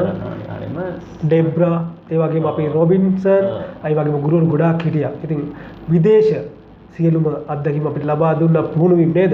ඒ ගුරුවරුන්ගෙන් ලබාගත් දේවල් තමයි අදටත් අපි මේ මිස්ටර් රොබින්සන්ගෙන් සහ ඩෙබ්‍රගෙන් හිතන්නත් බැරි තරම් අත්දැකීම් මමත් ලබා ගත්තා ගුරුවරුන්ගෙන්. ඒ ඇත්තටම සතුටු වෙනවා. විදේශ මම හිතන්නේ රටවල් 10ක 12ක ගුරුවරු අපිට යොමු කරා. ඒ අත්දැකීම යාපනයට පවා ගියා. යාපනයේ පවා මේ කලබල කාලේ පවා ගිහිල්ලා අපි බොහොම සුහදව කටයුතු කරා. ඒ අත්දැකීම් එක්ක සහ ඒ බැඳීම් එක්ක ඒ හැම දිනකට පින් සිද්ධ වෙනවා. අපි අද යම් තැනක ඉන්නවා නම් අනිවාර්යයෙන් මේ ගෞරවය උන්ටත් තිබෙන්න ඕන. සිම්බලින් ඇතුළු සියලුම කණ්ඩායමට මම හිතන්නේ මනෝජිත් එතන ඉන්නවා. ඔව්. ඒ වගේම යාත්‍රා කණ්ඩායමේදී සම්බන්ධ වුණා තක්ෂිලා එස් උයන්ගොඩගේ අක්කගේ කෙටි නාට්‍යයකට සම්බන්ධ වුණා. ඒ කෙටි නාට්‍යයේ බලු පැටියගේ චරිතයක් මම හිතන්නේ මම මේ වේදිකා නාට්‍යවල කරපු හොඳම චරිතය තමයි. සාමුතුම අත්දැකීමක් එක්ක ඒකට ඇක්ටයක් ඉගෙන ගන්න පුළුවන් වෙච්ච දා. හොඳම චරිතයක් කරේ මාස 6ක් විතර පුහුණුවීම් කරා එක දිගට. ඒ කාලේ ඒ චරිතය හොඳටම තිබුණා. මේ කතාවේ නම මතකයිද? ඒක සොයා ගන්නම වෙනවා. සොයා ගන්න කෙටි නාට්‍ය ඒක තරඟවලට ඉදිරිපත් කරා. මම හිතන්නේ සරසවි සම්මාන වලට ඉදිරිපත් කරා ලීලානන්ද පෙචනායක මහත්මයාගේ. ඊට පස්සේ යාත්‍රා කණ්ඩායමෙන් පස්සේ මම සම්බන්ධ වුණා ලීලානන්ද ගජනායක මහත්මයාත් සමග මාස 6ක විතර කාලයක්. ඒකත් මාස 6කින් විතර නතර වුණා. මොකද මට උසස් අධ්‍යාපනයේ පුහුණුවීම් වලට යන්න සිද්ධ වුණා. ඉන් පස්සේ අවසානයේ මම සම්බන්ධ වුණා කොළඹ මහේන්ද්‍ර පෙරේරා මහත්මයා සමග මොකක්ද නළුවෙක් ළඟට තමයි ඊළඟට පාතැබ්බි දෙයක් ඉගෙන ගන්න. ඔව්. මාස 6ක විතර කාලයක් එතන හිටියා මේ කිරිබත්ගොඩ වර්ක්ෂොප් එකේ තමයි හිටියේ. මේ සියලු දේවල් සම්බන්ධ වෙලාවේ ආදරය ගැනත් මට ඇහුණා. පෙම්වතෙක්ගේ චරිතයක් කරා කිව්වා. ඉතින් මම ඉස්සෙල්ලා චන්ද්‍රිකාවෙන් අහනවා කොයි කාලෙද මුලින්ම ආදරයක් ඇති වුණේ කියලා පාසල් ප්‍රේමයක් තිබුණද? එහෙම නැත්නම් පාසල් කාලෙන් පසුවද මේ දේවල් සිද්ධ වෙන්නේ? පාසල යන කාලෙන් ඇත්තටම ආදරය ගැන හිතන්න වෙලාවක් තිබුණේ නැහැ. එහෙම හිතුනේත් නැහැ. මම හිතන්නේ අපේ කාලේ ඒව ගැන අත්දැකීම් ඇත්තෙත් නැහැ. එහෙම පන්තියේ හිටිය අපි සහෝදරයෝ වගේ. මිශ්‍ර පාසලකද ඉගෙනුම ලැබුවේ? පාසලක. ඉතින් අර කලාවට ලැබිගෙන ගොඩක් දුරට ඒ දේ මට්ටමින් නෙමෙයි සහෝදරකමින් තමයි ඕන කෙනෙක් එක්ක ඉන්නේ. ඔව් පාසල් කාලයෙන් පසු යම් මොහොතක කොතනකාරී හිතුණද කෙනෙකුට අයිති කරගන්න බැරුව ප්‍රේමයක් එහෙම තියෙනවද? මේ ප්‍රථම ප්‍රේමයක්ද මේ ලැබිලා තියෙන්නේ විවාහ වෙන්න? ඔව් මම කියන්නේ පාසල් කාලේ මම කිසි කෙනෙකුට සම්බන්ධයක්ම තිබුණේ නැහැ. හැබැයි ඉතින් ඇවිල්ලා තියෙනවා ඉතින් ආදරේ කියලා ගැන. කාලේ එහෙම තමයි ඉතින් ඒ වගේ දේවල් සිද්ධ වෙනවා. මට තිබුණේ ගොඩක් දුරට ආසාවක් තිබුණේ නර්තනය පැත්තෙන් ඉඳලා මට ආසාවක් තිබුණා. ඉතින් නිලියක් වෙන්න කියලා. ඉතින් මට ආසාවක් නැතුණාට තාම නැහැ මට පීඩියක මුණ දීලා රංගපාන තරම් මේක. ඉදිරියේ මම හිතනවා වේදිකාවෙන් ඔබට යන්න පුළුවන් අපිත් ඉන්නවා අත හිත දෙනවා අනිවාර්යයෙන්. ඔබ මට අවස්ථාවක් ලබා දෙන්න මම හිතන්නේ ළඟදී සම්බන්ධ කරනවා. දැක්වේ නැහැ. පස්සේ මම ඉගෙන ගන්න ගමන් මට මුදල් ප්‍රශ්න නිසා මම ආයතනයකට සම්බන්ධ වුණා රැකියාව සඳහා. ඉතින් එතන තමයි මට මගේ සම්පූර්ණ ලැබුණේ. එතෙන්ටම දැන් අඳුනගෙන කොහොමද මුලින්ම එයා ඇවිල්ලා ඇහුවද මේ චන්ද්‍රිකා මම වට කැමතියි කියලා මේ මතකයේ තමයි අවදි කරන්න මොකද බලන් ඉන්න අය ආසයි මේ දේවල් දැනගන්න. නැහැ. එයාගේ යාළුවෙක් හිටිය මුස්ලිම් ප්‍රශ්නේ කියලා. එයා මම එකට තමයි වැඩ කරේ. බොහොම හොඳයි. එයාගේ මාර්ගෙන් තමයි මගේ යාළුවා තමයි මගේ මැන්ඩලින් මහත්තයත් එක්ක ලොකු ෆ්‍රෙන්ඩ්ෂිප් එකක් තිබුණේ. මම හිතුවේ ඇත්තටම එදෙන යාළුවෙක් කියලා. ඒ වුණාට බලනකොට මහත්තයා යාළු වෙලා තින්නේ ඔයා ගැන දැනගන්න. ඔව් මේ දැනගෙනත් නැහැ. නමුත් බැලම දාලා තින්නේ මට. ඒක තමයි. පස්සේ මේ මට කුමාරි බද්දේගම සහෝදරිය ඇය කිව්වා මේ ඇය හරියට ඇඬුවා. මට නෙමෙයි රංජන් අයියා ආදරය කරලා තින්නේ ඔයාට. කරලා තින්නේ හිතේ තියලා තින්නේ ඔයාගෙන චන්ද්‍රිකා කියලා. ඉතින් ඊට පස්සේ මම ඇදල් එනකොට රංජන් අයියා ආවිලා ගෙදරින් ඇහුවද? ගෙදරින් ඇහුව කියන්නේ එනවා. පස්සේ එනවා මම ගොඩක් දිගට අඳින්නේ. නංගි මේ අතු ගාන ගමන් දහන ඉතින්. විහිළු කරන ඉතින් කොණ්ඩේ මම ගොඩක් දිගයි. මේ කොණ්ඩේ ගෙඩිය ගහන් තමයි මගේ අක්කා තමයි කොණ්ඩේ ගෙඩිය ගහන්නේ. මට කොණ්ඩේ ගෙඩිය ගහන්න බැහැ ඇත්තටම. මේ ඉතින් දවස් 4 දින කොණ්ඩේ දිගයිනේ නංගි. ලන්ච් එකටම ගියන් පස්සේ යනම නංගි ඉතින් මම ඉච්චර නැහැ. ඒ මොකද මම ගෙදරට කියලා ගියේ මේ මට ගෙදරින් කිව්වා සම්බන්ධයෙන් ඇති කරගන්න ඉපේ කියලා. අවසානයේ කොහොමද ගෙදරට ඇවිල්ලා ඇහුවද නැත්නම්? ඔව් මං කිව්වා අයියේ ඒකත් ඇහුවා මම එයාට හොඳක් එහෙම තියෙනවා නම් ගැන ගෙදරින් අහන්න කිව්වා. ඒකනේ හරිද? ඒ අභියෝගය පිළි අරගෙන ඇවිල්ලා ඇහුවා. හරියටම ජූලි පළවෙනි දාවා. ඇවිල්ලා දැන් අදින් ලස්සන ජීවිත ගමනක් යනවා.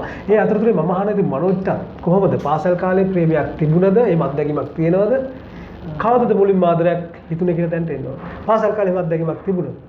පාසල් කාලේ එහෙම ආදරයක් සම්බන්ධයෙන් තිබුණා. නමුත් මම එක දෙයක් හිතාගෙන හිටියා මම අධ්‍යාපනය ඉවර වෙනකම්ම මේ සිතුනත් මෙතනින් එහාට යන්නේ නැහැ කියන තැන. ඊට පස්සේ කාලවකවානුවේදී යම් දෙයක් දැනුණද සම්බන්ධයක් ඇති වුණාද? ප්‍රථම ප්‍රේමය ගැන එහෙම අත්දැකීමක් තියෙනවද? ප්‍රේම සම්බන්ධයක් ඇති වුණා උසස් අධ්‍යාපන කාලේ ඉන්නකොට. ඒක බොහොම සුන්දර අත්දැකීමක් ඉතින් විඳින්න වෙනවා තරුණයන් හැටියට. අද මේ ප්‍රතිඵලයක් තිබුණා. එහෙම නැත්නම් අද එයින් මිදිලාද? ඔව් එයින් මිදිලේ. මිදිලා දැන් මොනවද? අපල පෙම්වතියත් අවස්ථාව දෙන හොඳ නළුවෙක් යත ගන්න. ඉතින් අපි ඉදිරියේ මේ වත්තර ගමන් මම චන්ද්‍රිකාගෙන් අහනවා කොහොමද මුලින්ම වේදිකාවට සම්බන්ධ වුනේ? වේදිකා නාට්‍යයකට. මුලින්ම සම්බන්ධ මම අහන ප්‍රසිද්ධ වේදිකාවට. ඒ කියන්නේ දැන් අපි ඉස්කෝලෙන් පස්සේ අපි පටන් ගත්තා වෙසක් නාට්‍ය, පොසොන් නාට්‍ය වගේ තැනට කොහොමද යමු වුනේ? ඉස්කෝලේ පස්සේ කියන්නේ ඉස්කෝලේ කාලෙම තමයි. ඒ කාලෙදිම සම්බන්ධ වුණා. අවුරුදු 10යි මට. ඒ කාලෙත් මේ නාට්‍ය වල සම්බන්ධ වෙන්න ලැබුණා. නර්තන හැකියාව තුන සරස්වතී දේවී නටුමට තමයි මට කතා කරේ. මුලින්ම කතා කරේ. මතකද ඒ ගම් ප්‍රදේශේ කොහෙද මුලින්ම වංචාවල් ගමේම තමයි. ගමේම තමයි. ඒ ගම්මේ ඉන්න තරුණ කැලේ එකතු වෙලා හැම අවුරුද්දෙම වෙසක් පොසොන් නාට්‍ය කරනවා. ඉතින් මම කවදාද හිතාගෙන හිටියේ මමත් කවදාද මේකේ රංගපාල ගමට වැඩ පෙන්නනවා කියලා. ඔව් මං චූටි කාලේ යනවා. හරි පිස්සු නාට්‍ය වලත් මම යනවා සරත් හැපගේ මහත්මයා. ඉතින් එයාලා රංගපාන කුමාරි අක්කා කියලා අක්ක කෙනෙක් හිටියා. හේමපාල හරි ලස්සන. ඇත්තටම ඔයා වගේ ලස්සනයි කොණ්ඩේ ක්‍රිකට් බොකට කොණ්ඩේ. මේ එයා රඟපානකොට ඩුවෙට් කරනකොට මට හරි ආසයි. අනේ මටත් පුළුවන් නම් මේ විදිහට ස්ටේජ් එක නගන්න. ඉලක්කයක් තිබුණා කවදා හරි මම මෙතෙන්ට යනවා කියලා නේද? ඉතින් මම ස්ටේජ් සමහරට මියුසිකල් ෂෝ එකට ගියන් පස්සේ ස්ටේජ් එක පල්ලෙ හැඳගෙන අයියලත් එක්ක නටනවා. අයියලා මාව වැඩි කරගෙන නටනවා. ඒ වගේ තිබුණේ. ඉතින් ඊට පස්සේ ඔය ඈතගේ සරත් පියාණන් ඇත්තටම මහත්ම කියන්න බෑ. ඒ තරමට අතීත දීපු කෙනෙක් අද වඩාගෙන මාව ආරක්ෂා කරගෙන චූටි කාන්දර මාව ආරක්ෂා කරගෙන ඒ වගේ හිටියේ කියන්නේ බන්දුල. එතකොට වසන්ත කොහොමන්ගේ එයාත් එක්ක තමයි මම ඉස්සෙල්ලාම ඩුවෙට් එකක් කරේ ප්‍රේම චරිතයක් කරේ. ඉතින් ඒ ගම්මානිතින් පූජා නටුමට ඉදිරිපත් වුණා. පූජා නටුමෙන් පස්සේ කොතනද යම් දෙන චරිතයක් කරේ? චරිතයක් ලැබුණේ කවුද? චරිතයක් ලැබුණේ හරියටම 9 වසරේදී. 9 වසරේදී මම ඉතින් පොඩි පෙනුමක් තිබුණා. මහතට හිටියා මම නැටුම් වලට ගියේ. ඊට පස්සේ ගියා මේ ප්‍රධාන මේන් රෝල් එකට කවුරුවත් නැහැ. මට තේරෙන්නේ නැහැ මේ මේන් රෝල් එක කියන්නේ මොකද්දවත් කියලා. ආසාව කුතුහලය තිබුණා. දෙයක් කරන්න ඕනේ. මේ මොකද්ද මේ කියන්නේ කියන එක තේරෙන්නේ නැහැ. දැන් නිලියක් ගෙනාවා. ඒ නිලිය ඉතින් ඔයාලට කන්ට්‍රෝල් කරගන්න අමාරු තත්ත්වයක් තිබුණා. ඊට පස්සේ මම එනවා රඟපාන්නේ බැරිද කියලා. කොතල්ලා බලමු කියලා. ඔය හිතේ ආසාව තියෙනවා. දන්නේ නැති රෝහණ පෙරේරා සර්. මම දන්නවා. එයා තමයි පුහුණු කරන්න එන්නේ. එයා සැරෑ ටිකක්. සැර කරා. බොහොම ගෝලියෝ පිරිසක් බීගල්ලක් තියෙනවා ගමේ නේද? සැර කරාට මෙහෙම එයා සැර කරන්නේ මොකද අපි තැනකට ගෙනියන්න. හරි හොඳයි ඉතින්. පුංචි මැටි ගහපු ගෙදරක වසන්ත කොහොමද ගියා අයියා ගෙදර තමයි අපි පුරුදු කරන්නේ. එයා අපිට යන්න ඕන ස්ටේජ් බැලන්ස් කරන තැන් කියනවා වතුර තමයි විදින්නේ. බොහොම සුන්දර අත්දැකීම් නේද මතක් කරද්දී. එහෙම කරගෙන ඉතින් එයා රංගපාලා පෙන්නන සින්දු ඉතින් පරිදින මෙයාට රංගපාලා පෙන්නන්න ඕනේ නටන්න පුළුවන් නේ මේකිට කොහොම කියලා කියනවා. ඉතින් ඔහොම රංගපෑවා. ඊට පස්සේ ටයිටල් කටහඬ දෙන්න. මම ඒවට පවා ප්‍රොම්ප්ට් කරන්න දෙපැත්තෙන්. සරත් යපගේ මහත්මත් එක්ක තමයි ඉතින් මම මගේ ගැහණු කටහඬ මම තමයි දෙන්නේ. පුංචි කාලේ ඉඳලම ඉතින් මොකක්ද ඒ කරපු චරිතය මතකයිද? දූ කුමරිගේ චරිතය තමයි කරේ. මේ තණ්හා ආශා ගොඩක්. එදා ඉඳලා මේ නාට්‍යයෙන් පස්සේ ප්‍රතිචාර ලැබෙන්නේ නැති නේද ගමේ ගොඩක් අය. ප්‍රතිචාර ලැබුණා. ඉතින් අපිට ලබන පාර අනිවාර්ය නාට්‍ය කරනකොට මේ චන්ද්‍රිකා නංගි තමයි මේ සිල්වයිගේ දූ තමයි. ඉතින් එදා ලැබුණු සතුට හිතට දැනුණු සතුට වචනෙන් කියලා දෙන්න කරන්න බෑ මුළු ගමම කතා වෙන්න ගත්තා නේද? ලෝකයක් දිනෝ වගේ දැනන මම ස්ටේජ් එක නැග්ගනේ. හරි ලොකු කමක් තිබුණා. හරි සතුටක්. ඒක අහිංසක සතුටක්. ඒක දැනන සියලුම කලාකරුවන්ට. ඉතින් මනෝජ්ජින් මම දැන් අහනවා. ඉදිරියේ මොන හරි චරිතයක් තියෙනවද දැනට කරපු ඒවට ඇරෙන්න. මෙන්න මේ වගේ චරිතයක් මම කරන්න ඕන කියලා හිතේ මොන හරි තියෙනවද? අලුතෙන් කරන්න ඕන චරිතයක් මට මෙතෙක් කරන්න බැරි වෙච්ච චරිතයක්. මට අවස්ථාව ලැබිලා නැහැ මේක කරන්න. දැන් මම කවදා හරි මේක කරනවා කියලා. මම හිතන්නේ මම යම් දෙයක් මේ වෙනකොට කරලා තියෙනවා ඉදිරියේදී මීටත් වඩා දෙයක් කරන්න ඕන කියන එක තමයි බලාපොරොත්තුව. මොකද චරිතයක් තියෙනවද එම මේ හිතේ ඇති වෙච්ච චරිතයක් තියෙනවද? මම මේ විශේෂිත දෙයක් කරන්න ඕන කියලා. එනවා අංග විකල චරිතයක් මම කරලා නැහැ. ඒ වගේ දෙයක් කරන්න පුළුවන් කියන එක මට හිතේ තියෙන සහ ඕනම චරිතයක් කරන්න පුළුවන් කියන ඒ අභියෝගය බාර ගන්න පුළුවන් කියන දේ මට තියෙනවා සහ ඕනම චරිතයක් කරන්න කැමතියි මම. වෙනස් චරිත. එකකට එකක් වෙනස් චරිත කරන්න කැමති. ඉදිරියේදී කරන්න බලාපොරොත්තු වෙනවා අවස්ථාව ලැබෙනවා. දැන් මේ කලාකරුවෙක් හැටියට සෑම තැනම යනවා. රටේ හැම තැනම යද්දි අපේ ගම ගාලේ ඉතින් අපේ ජීවිතය වගේම තමයි එතන. ඒ ඇරෙන්නට ලංකාවේ යන්න වඩාත්ම කැමති පළාතක් තියෙනවා. ඒ කොයි පළාතද? අපි ගාල්ල ඇරෙන්නේ. ඒ නූරෙලිය වගේ පළාතකට යන්න කැමති. අඳින්න කරන්න කැමති. මොන වගේ ඇඳුමක්ද වැඩිපුරම කැමති ඒවා? සාමාන්‍ය සැහැල්ලු ඇඳුම් ටී-ෂර්ට් ඒ වගේ දාන්න කැමති. කැමති විශේෂිත උදයක් මොනවද තියෙනවා මම මෙන්න මේ දෙයට වඩාත් කැමතියි කියලා. පළතුරු වඩාත් කැමති. චන්ද්‍රිකාගෙන් ඇහුවොත් ගාල්ල ඇරෙන්න කොහෙද යන්න කැමතිම පළාත? ගාල්ල තමයි ප්‍රධාන තැන. අපිට ඒක ඒ දැන්න සුවේ නැති ඕනම කෙනෙක් උපන්ගම අපිට ගාල්ල වගේම තමන් උපන්ගම තමයි කාගෙත් ප්‍රධානම තැන කියන්නේ. නුවර පළාතට එම මම ඉතින් හරි ආසයි. නුවර දාදා මනික මම ගියා මගේ සහෝදරයොත් එක්ක හැම අවුරුද්දම යනවා. මේ අවුරුද්දේ ඇත්තටම අපි කැන්සල් වුණා මෙන්න මේ කොරෝනා වෛරස් ප්‍රශ්නයත් එක්ක අපිටත් බොහොම වැඩ කටයුතු අඩාල වෙලා තිබුණා මේ සිද්ධියත් එක්ක. අඳින්න කරන්න කැමතිම මොන වගේ ඇඳුම්ද? ගොඩක් අඳින්න ආස දිගට ඇඟ වැහෙන්න තමයි මම ගොඩක් ආස. මේ වගේ දිග ඇඳුම් තමයි එහෙම විශේෂයක් නෑ. කොටට ගොඩක් කොට ඇඳුම් අඳින්න ආස නෑ ඇඟ හිර වෙන්න. කෑම පැත්තෙන් ගත්තොත් මෙන්න මේ කෑමට මම ගොඩක් පොඩි කාලේ ඉඳලා ආසයි. මට ඒක අනිවාර්යෙන් වුණා. ඒ වගේ කෑමක් මොනවා හරි තියෙනවද? ආස කරන දේවල්. කියන්නේ එහෙම කියලා විශේෂයක් නැහැ. වැඩිපුර ඉතින් ගමේ ගොඩේ කෑම වල තමයි මම ගොඩක් ආස කරන්නේ. ඔය කෘත්‍රිම ආහාරවලට ඒවට ආශාවක් නැහැ. පළතුරු වලින් ගමේ ගොඩේ කෙසෙල්, අඹ, අන්නාසි ඒ වගේ දේවල්ට කැමතියි. පුළුවන් වැඩිපුර ඉතින් කන්නේ බත් තමයි. අපේ ප්‍රධාන ආහාරේ කෘත්‍රිම දේවල් කන එක මගේ ආසාවක්. දැන් මනෝජ් මම ආයිතන පුංචි කාලේ කවුරු හරි හිටියද නළුවෙක් නිලියක් මගේ හිත ගත්ත. ඒ කියන්නේ වාගේ හිතේ රැඳුණු කෙනෙක් කවුරු හරි හිටියද? පුංචි කාලේ එහෙම තියෙනවා. අපේ එක එක දේවල් තියෙනවා. මෙන්න මේ නළුවට මම ගොඩක් ආස. මම නිකන් හරි ටීවී එකේ දැක්කත් බලන් ඉන්නවා. පත්තරයක දැක්කත් බලන් ඉන්නවා. එහෙම කෙනෙක් හිටියද වාගේ? මම ලංකාවේ රංගන ශිල්පීන්ගෙන් කැමති රොෂාන් රවීන්ද්‍ර. රොෂාන් රවීන්ද්‍රට බොහොමත්ම කැමතියි. ඔව් ඒක වාගේ කැමති. නිලියක් හිටියද? මෙන්න මෙයා තමයි ඇත්තම එක එක අයට එක එක චරිත දැනෙනවා. එහෙම ඉතින් කවුරු හිටියේ නිලිය? නිලියක් විදියට චාන්දනී සෙල්රත්න. චාන්දනී සෙල්රත්න මහත්මිය තමයි වාගේ හිටියේ රැඳුණු චරිතය. එහෙම ගත්තොත් ගායකයෙක් හැටියට කවුරු හරි මම මෙන්න මේ සින්දුවට මම ගොඩක් ආසයි. පුංචි කාලේ මට ඇහෙද්දි කොතන හිටියත් මම ඒක විඳිනවා. එහෙම කවුරු ගායකයෙක් හිටියද? ගායකයෙක් විදියට නම් චාමර විල්සන්.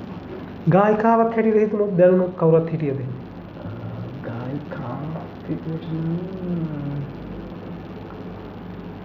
නම් විශේෂිත කෙනෙක් හිටියේ නැහැ. චන්ද්‍රිකාගෙන් මම අහනවා කවුරු හරි හිටියද එහෙම ගායකයෙක් තමට දැනුණු කෙනෙක් කුඩා කාලේ ඉඳලම. මේ කටහඬ මම ආසයි. කොහේ හිටියත් මම අහගෙන ඉන්නවා. ඔව් මම කුඩා කාලේ ඉඳලාම ආසාවක් තිබුණා අපේ අමරදේව ශූරි සර්ගේ සින්දු ආර තමයි ආසාවක් තිබුණා. මොකද එයාගේ පූජා මේ සරස්වති ගීතවලනේ නර්තනය රඟ දක්වන්නේ. ඒක නිසා කොහොමද සමීප වුණා ගීත. ඔව් ඒ වුණා. ගායිකාවක් හැටියට කවුරුත් හිටියද? ගායිකාවක් හැටියට නන්දාමල්ලි මහත්මියගේ සින්දුවට ගොඩක් ආශා කරා. මොකද මම මොන්ටිසෝරි ඒවට නටු නර්තනය කරන්නේ ඇගේ ගොඩක් ගීත ඒ කාලේ ගොඩක්ම භාවිතා කරගත්තේ ඒ වගේ මොකක් හරි අරුතක් තියෙන ගීත තමයි. අරුතයක් තියෙන. ඒක තමයි අදටත් උන්ට අපි ගරු කරන්නේ හැම ගීතයකම යම් අරුතක් තියෙනවා. අරුතයක් තියෙනවා. එහෙම අවස්ථාවේදී නළුවෙක් කවුරු හරි හිටියද? මෙන්න මේ නළුව මගේ හිතේ රැඳුනේ ඒ කාලේ. එහෙම කෙනෙක් හිටියද කවුරු නෝ? ඇත්තටම අපි දැකලා නැහැ මේ ටීවී එකෙන් විතර දැකලා තියෙන්නේ. දැන් පුංචි කාලෙම නැති වෙලා තිනවා මේ විජේ කුමාර් මහත්මයා තමයි ගොඩක්ම කැමති. ආසේ වගේ ප්‍රොඩියුසර්ලා බොහොම ක්‍රිකට් නළුවෙක් හාස රස එක්කලා ආසයි මටත් ක්‍රිකට් නාට්‍ය පැත්තෙන් ලොකු හැකියාවක් තියෙනවා. ඉතින් හරි ආසයි නළුවටත් මේ ජෝබේක්‍ර මහත්මයාට හරි ආසයි. මම පරණ නළුවන්ට ගොඩක් ආසයි. ඒතර නිලියක් හිටියද? මෙන්න මෙයා තමයි මගේ හිත ගත්ත නිලිය කියලා. නිලියක් කියන්නේ ඉතින් අයිඩාන්ජලි සෙරසිංහ මහත්මිය තමයි වැඩියෙන්ම කැමැත්තක් තිබුණේ. මේ සියලු දේ මතකයේ අවදි කරන ගමන් මතක මන්දිරත් එක්ක හරිදේ ටීවී අපි ආයෙත් යනවා චන්ද්‍රිකාගේ ගීතයකට. ආහසේ ඔබ අනන්තයි සයුරසේ ඔබ අනන්තයි මේ විශ්වයේ මා දකින්නේ ඔබම පමණයි ඔබ අනන්තයි අනන්තයි වෙනතක් හැඬවෙන තැනත් ඔබ මතු විතක් උතුරන තැනත් ඔබ තෙලි තුඩක් දැවටින තැනත් ඔබ පන්හිඳක් ගැවසෙන තැනත් ඔබ අහසසේ ඔබ අනන්තයි සයුරසේ ඔබ අනන්තයි මේ විශ්වයේ මා දකින්නේ ඔබම පමණයි ඔබ අනන්තයි අනන්තයි අට සඳක් සැඟවෙන තැනත් ඔබ රාල පිලක් පෙරලෙන තැනක් ඔබ සිසිලසක් දනවන තැනක් ඔබ උණුසුමක් ගෙන දෙන තැනත් ඔබ අහසසේ ඔබ අනන්තයි සයුරසේ ඔබ අනන්තයි මේ විශ්වයේ මා දකින්නේ ඔබම ඔබ අනන්තයි අනන්තයි. බොහොමත්ම ලස්සනට ගායනා කළා. මතක මන්දිර ලස්සන කරනවා. ඉතින් මේ මතක මන්දිර අවදි කරන වෙලාවේ මට නිකමට වගේ අහන්නේ මනෝජ්ගෙන් හැදුවා කිව්වා කෙටි චිත්‍රපටියක්. මේකට මොකද්ද පාදක වුණු සිද්ධිය? මොකද්ද තේමාව? ඔබ අහන්නේ සකිසඳ සකිසඳ ගැන තමයි මම අහන්නේ. මොකද ඒක ITN එකේ පවා ගේම ලක් වෙච්ච ටෙලි නාට්‍යයක්. මමත් සතුටු මාත් එක්ක සහාය අධ්‍යක්ෂක. ඉතින් මොකද්ද ඔයාලට මුලින්ම දැනුණු තේමාව ඒකේ? මෙන්න මේක හරහා තමයි මේක කරන්න ඕන කියලා. මට ඒකේ අවශ්‍ය වුණා දෙමාපියන් ගැන දරුවන්ට තියෙන අවබෝධය ගැන කතා කරන්න. මොකද මේක බෞද්ධ රටක්. තවමත් දරුවෝ දෙමාපියන්ව පාරට දාලා යන සිද්ධි අපි අනන්තවත් අහලා තියෙනවා. සහ මසලු පිරිසක් හොඳ පිරිසකුත් ඉන්නවා තවමත් රටේ. අනිවාර්යයෙන්ම මට අවශ්‍ය දරුවන්ට දෙමාපියන් ගැන අවබෝධය තේරුම් කරන්න. දරුවන්ට දෙමාපියන් තමයි වටිනම මේ සම්පත මේ ලෝකේ. සහ දෙමාපියන්ට සලකන දෙමාපියන්ගේ ආදරය හඳුනන දරුවන් පිරිසක් රටට බිහි කිරීම තමයි මේකේ ප්‍රධාන අරමුණ. මේකෙන් අපි කතා කරන්නේ දරුවන් දෙමාපියන්ට නොසලකා හැරීම තුලින් සිද්ධ වෙන යම්කිසි සිද්ධියක් සහ ඔවුන් කරගන්න අයහපත සහ දෙමව්පියන් වැටෙන තත්ත්වය තමයි මේකෙන් කතා වෙන්නේ නේද? එතකොට ඒ සිද්ධිදාමයත් එක්ක ඔයා සෑහීමටපත් වෙනවද මේ සියල්ල ගැන අවසානයේ චිත්‍රපටයකට දකින්නකොට? අනිවාර්යයෙන්ම ඒක අපි දැනට බැලුවත් අපි තාමත් බලන්න කැමතියි. සහ ඒක මගේ පළවෙනි නිර්මාණය. ඒක බලන ඕනම් කෙනෙක්ට මම හිතනවා හොඳ නිර්මාණයක් බලන්න පුළුවන් සහ ආනන්දයෙන් ප්‍රඥාව කරා යන්න පුළුවන් නිර්මාණයක් සහ යම් දෙයක් ලබා ගන්න පුළුවන්. අනිවාර්යයෙන්ම තමන්ගේ ජීවිතයට වැදගත්ම දෙයක් ලබා ගන්න. මම දැන් දෙමාපියන්ට දරුවන්ට ගොඩාක් උචිත දෙයක් කියලා තමයි මම හිතන්නේ. සැලකීම ගැන තමයි කතා කරන්නේ. එතනින් එහාට ගියා දෙවෙනි නිර්මාණයකට. එතෙන්ද මොකද්ද පාදක කරගන්නේ තේමාවට? මම මෙන්න මේක තමයි දෙන්න ඕන සමාජයට කියන්නේ. ඒක නමත් එක්ක මතක් කරලා දෙවෙනි චිත්‍රපටයේ The Mango Tree කියන එක. ඒක අර්ථ වඩා ගොඩාක් වෙනස් කෙටි චිත්‍රපටයක්. එතෙන්දී මයිමින් වගේ තමයි ගොඩක්ම යන්නේ නේද? ඒක වචනයක් කතා කරන්නේ නැහැ. සම්පූර්ණයෙන්ම බලලා බුද්ධියෙන් තේරුම් ගන්න ඕන. ගැඹුරු අර්ථයක් තමයි ඇතුලේ තියෙන්නේ. ඒකේ මම හිතන්නේ ඒක බලලා තේරුම් ගත යුතු දෙයක් සහ සැඟවුණු අර්ථයක් තියෙන එක පාට මතු පිටින් පේන මේක වෙන්නේ මොකක්ද කියලා. ඒ සාර්ථකයි කියලා හිතනවද? හරි මේක සාර්ථකයි. ඒක බලපු ගොඩක් අය හොඳ ප්‍රතිචාර ලබා දෙනවා. මෙතෙක් ආපු ජීවිතේ කවුරු නෝ ඉන්නවද ස්තුති කරන්න කෙනෙක්. මෙතෙක් අතහිත දීපු අය මේක මොහොතක් කරගෙන ඉස්කෝලේ ඊට පරිබාහිරව ගමේ කවුරු නෝ ඉන්නවනම් මේක මොහොතක් කරගෙන උන් ස්තුති කරන්න. දෙමාපියන් ඇතුළු කලා ජීවිතේ යම් ප්‍රමාණයක් හෝ මෙතෙක් දුර ආපු ගමන එන්න සහයෝගය දුන්නා මගේ අම්මා ලතා. මට විනාඩියක් දෙන්න ඕන මනෝජ්ගේ අම්මා. ඉතින් අපිටත් නිර්මාණ කරද්දී බොහොමත්ම තමන්ගේ දරුවන්ට වගේ සලකන මම දැන් අඳුරගත්ත දවස් ඉඳලම දරුවෙකුට වගේ මටත් සලකන්නේ. ගෙදරට ගියොත් කන්න බොනෝදී කවදාවත් එන්න දෙන්නේ නැහැ. ඒ ගුණ යහපත්කම මනුස්සකම කියන්නේ පුතේ ආදී ඉඳලා යන්නේ. ඒක මම හොඳටම දන්නවා. ඉතින් අම්මා මටත් අම්ම කෙනෙක් වගේම තමයි කියන්නේ. ඒ වගේම නෑදෑ පිරිස නාට්‍ය හරං කලාවේ හම්බෙච්ච මිත්‍රයන් පිරිස ඔබතුමා ඇතුළු පිරිස හිරාන් සෙනගත්නයි ඇතුළු පිරිස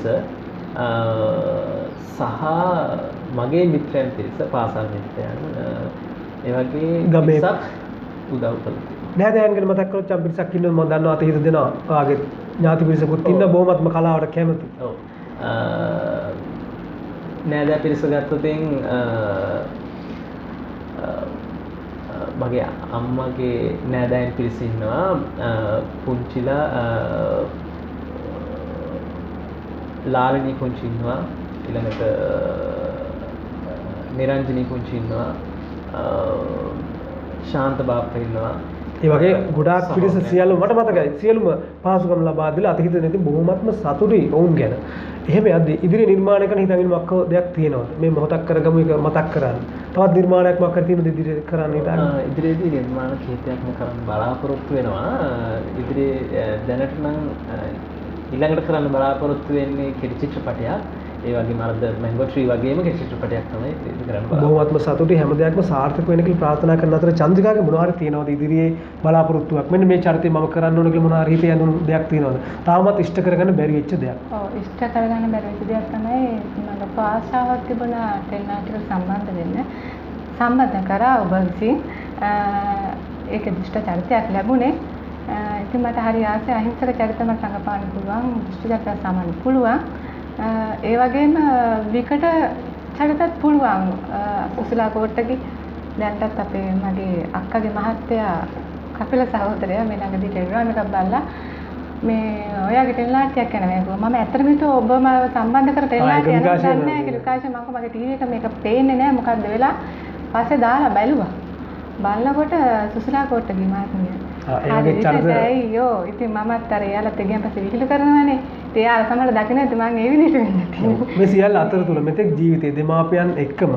ස්තුති කරන කවුරු හරි ඉන්නවා මේක මොහොතක් කරගන්න මතක මන්දිරත් එක්ක උන්ට ස්තුති කරන්න ඇත්තටම අතීත දීපු හැම දෙනාම ස්තුතිවන්ත වෙන මම කියන්න ඕනේ මම මේ විවෘත වේදිකා නාට්‍යවල නාට්‍ය කරේ වෝල්ටර් රත්නසිරි මාගාල්ලේ ඒ මාමගේ නාට්‍යවල තමයි මම රඟපෑවේ රම්‍යා සියානි පතිරණ මහත්මිය දෙබස්යට තමයි මම රඟපෑවේ ඉතින් ස්තුතිවන්ත වෙන්න ඕනේ විශේෂයෙන් වෝල්ටර් රත්නසිරි මහත්මයාට ඔහු දැන් ජීවිත නතර නැහැ තවමත් ඔහුගේ නාට්‍ය තමයි අපි කරන්නේ ප්‍රධාන වශයෙන් ස්තුතිවන්ත වෙන්න ඕනේ අපගේ සරත් තුමාට ඒ වගේම බන්දුල හේවමානගේ වසන්ත කොහොමන්ගේ මහත්මයා ඒ වගේම බන්දුල හේවමානගේ මහත්මයාගේ මගේ අයියා කෙනෙක් ඔහුගේ සහෝදරයා රෝහණම අයියා ඉතින් ආදරේ කෙන පිච්චමල්ලි අයියා කියලා එයාලා තමයි කොට දුට මාව ඔපනම් වල ගත්තේ විශේෂයෙන් ඉතින් මගේ අම්මා මුලින්ම සිහි කරනෝනේ අම්මා තමයි මම හැමතැනම යොමු කරගෙන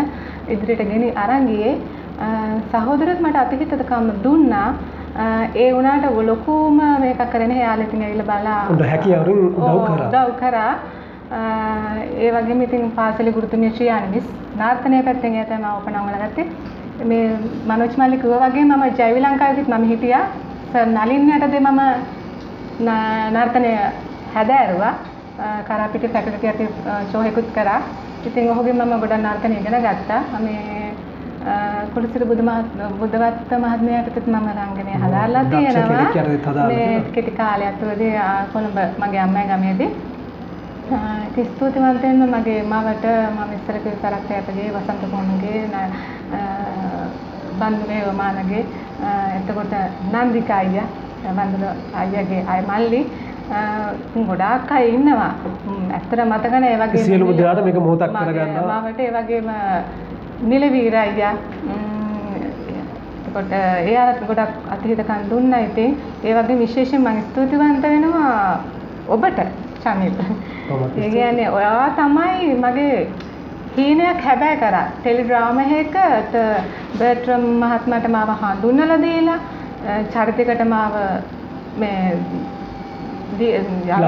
අවස්ථා ලබා දීලා ඒ සියල්ලම සිද්ධ වෙමින් කාලවල වේලාවක් දැන් හොරාක් ඉක්මවා යනවා සියලුම කටයුතු චන්ද්‍රිකාගේත් මනෝජ්ගෙත් සාර්ථක වෙන්න කියලා ප්‍රාර්ථනා කරන ගමන් දැන් අපිට නික්ම යන කාලයයි මතක මන්දිර තුලින් කෙටියෙන්ම කියන්න මතක මන්දිරත් හරි දෙටි වේග මොකද හිතෙන්නේ ඇත්තටම බොහොම ස්තුතියි මටත් චන්ද්‍රිකාටත් මේ අවස්ථාව ලබා දීපු ගැන මගේ පළවෙනිම වැඩසටහන රූපවාහිනී නාලිකාව කරපු ඉතින් බොහොම ස්තුතිවන්ත වෙනවා මේ අවස්ථාව ලබා දීම සම්බන්ධයෙන් සහ සුබපතනවා මේ නාලිකාවටත් ඉදිරියටම යන්න කියලා සහ ඔබටත් සුබපතනවා බොහොමත්ම ස්තුතියි බොහොමත්ම ස්තුතියි සම්බන්ධ බොහොමත්ම ස්තුතියි දෙන්නටම බොහොමත්ම ස්තුතියි සම්බන්ධ වුණාට ඉතින් මේ සියල්ල සිද්ධ වෙන හෘදේ ටීවී ගාල්ල කාර්යාලයේ අබ්බේසික ලීබඩු මාලික උඩුමහල ලබදුව ගාල්ල දුරකථනයකොත් 077 331 39 66 ආයෙත් දවසක මම වෙනවා මතක මන්දිරයත් අරගෙන එතෙක් ඔබට බුදු සරණයි